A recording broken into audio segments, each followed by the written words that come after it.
Si è parlato anche di CAR-T qui a Venezia all'8ª edizione del Congresso del Core. Noi facciamo il punto sull'utilizzo di queste tecnologie ormai affermate in ematologia, ma che si stanno affacciando anche in ambito reumatologico con il dottor Chris Wincap, che lavora al King's College di Londra. Allora, Chris, first of all, why to try CAR-T, this advanced cellular technology, also in rheumatology? Great. Well, I think it's a really interesting time to talk about these things, particularly because a lot of the early data that we've seen from Erlangen in Germany, and I think this is where we really began to understand the potential efficacy of this treatment.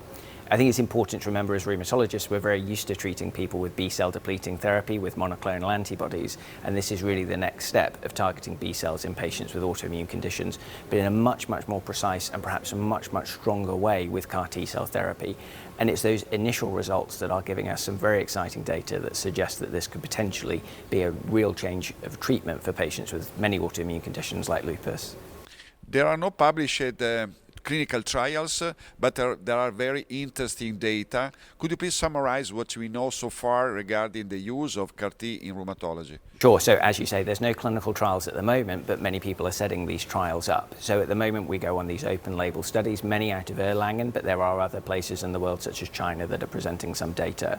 The patients who have been included typically are patients who are very unwell with conditions like lupus that have failed many, many treatments before. So these are very sick patients with very refractory disease. And the real highlight that is being seen in many of these studies and many of these cases of patients being treated is a very quick recovery and a recovery that is very durable. So these patients have long-term efficacy. And perhaps most surprisingly and interesting of all, many of the patients come off their long-term treatment. So we're looking at these patients in a handful of cases being treated for severe disease with long-term efficacy, allowing them to come off treatment, which is really not something we're used to seeing in rheumatology. Could be something, a sort of curative therapy. Yeah, so that's one of the interesting things. As a lupus doctor, I never used that word. I've never considered using that word. Our colleagues in oncology, though, which is where we're learning a lot about this technology, use it to say perhaps 5 years of treatment-free remission could be deemed as curative. And with some patients now at 4 years post-treatment, we do have to think about whether this is just a long-term solution that gives long-term effects that needs retreatment at some point in the future, or really does this reset the immune system and potentially be something curative? And that's where we need all of these long-term studies to tell us a lot more about the efficacy and how long this effect will last for in patients. There are also some risks related to CAR-T therapy, the cytokine release syndrome, for example. You are preparing to use CAR-T in your center. How you will deal with this possibility? So this is one of the really important things about anyone considering doing CAR T-cell therapy is it's important to work very closely with hematologists because they've been using this treatment for treating blood cancers for a very long time.